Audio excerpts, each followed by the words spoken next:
Monthly પેટા કચેરીમાં 85 માણાવદર વિધાનસભાની પેટા ચૂંટણીમાં કોંગ્રેસ ભાજપના બંને પક્ષના ઉમેદવારોએ નામાંકન પત્ર ભર્યું। 85 માણાવદર મત વિસ્તારના મુખ્યત્વે બંને રાષ્ટ્રીય પક્ષોના ઉમેદવારો દ્વારા આજે વંથલી ખાતે જાહેર સભા યોજી શુભ મુહૂર્ત પોતપોતાના સમર્થકો અને સંગઠનના જવાબદાર હોદ્દેદારો સાથે ચૂંટણી અધિકારી મંથલી સમક્ષ ઉમેદવારી નોંધાવી વાત કરીએ ભાજપની તો ભાજપમાંથી અરવિંદ લાડાણીએ મેગો માર્કેટ નજીક સભા યોજી, જેમાં લોકસભા ભાજપના ઉમેદવાર મનસુખ માંડવિયા, જિલ્લા ભાજપ પ્રમુખ કિરીટ પટેલ, માણાવદર વિધાનસભા સીટના સંયોજક દિનેશ ખટારિયા સહિતના હોદ્દેદારો હાજર રહ્યા હતા।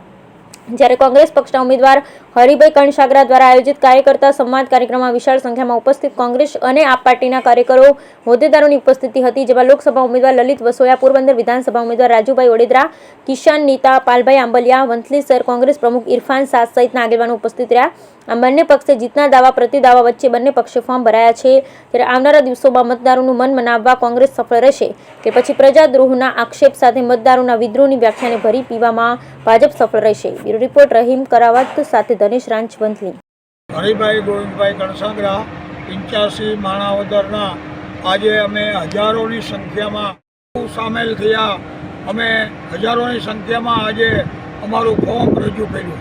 તમારા દ્વારા આવનાર દિવસોમાં લોકો પાસે કઈ રીતે મત માંગશો? પેટા ચૂંટણી છે, પક્ષ પલટો કરીને અગાઉ ધારાસભ્ય છે તે ભાજપ સાથે જોડાઈ ગયા છે, તમે કોંગ્રેસમાંથી લડો છો, કઈ રીતે મત માંગશો?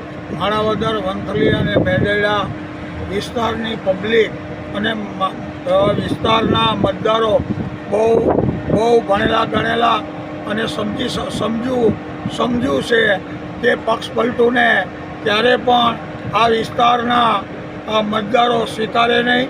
હજી આ ઉમેદવારને 1.5 વર્ષ પહેલાં અમે જંગી બહુમતીથી ચૂંટાયો હતો।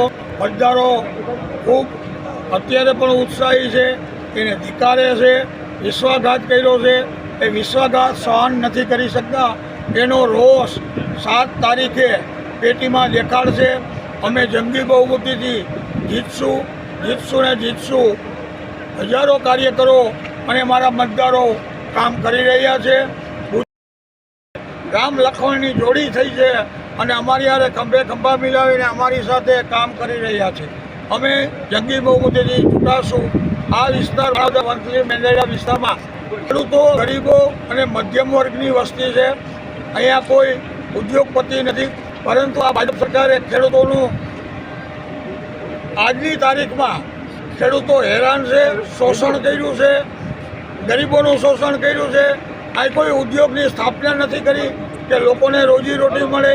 પાણીનો પ્રશ્ન છે, માણાવદર જેવા સેન્ટરમાં 8 દિવસે પીવાનું પાણી મળે છે, ગામડાઓમાં કોઈ સિંચાઈનો સ્ત્રોત નથી અને વારંવાર વરસાદ અને પૂર આવવાથી અમારે માણાવદર અને વંથલી વિસ્તારને ઓજત અને ભાદર 2 નદીઓ લાગે છે, એમાં પૂર આવે છે ત્યારે કાંઠાઓના ખેતરો ધોવાઈ જાય છે, એના પારા ક્યાંય બાંધવામાં આવ્યા નથી, નદીઓને ઊંડી કરતા નથી અને માણાવદર, વંથલી અને મેંદરડામાં રિવરફ્રન્ટ બનાવે, જ્યાં પાણી પીવાની તકલીફ હોય અને રિવરફ્રન્ટ બનાવે એ લોકો બધું સમજે છે।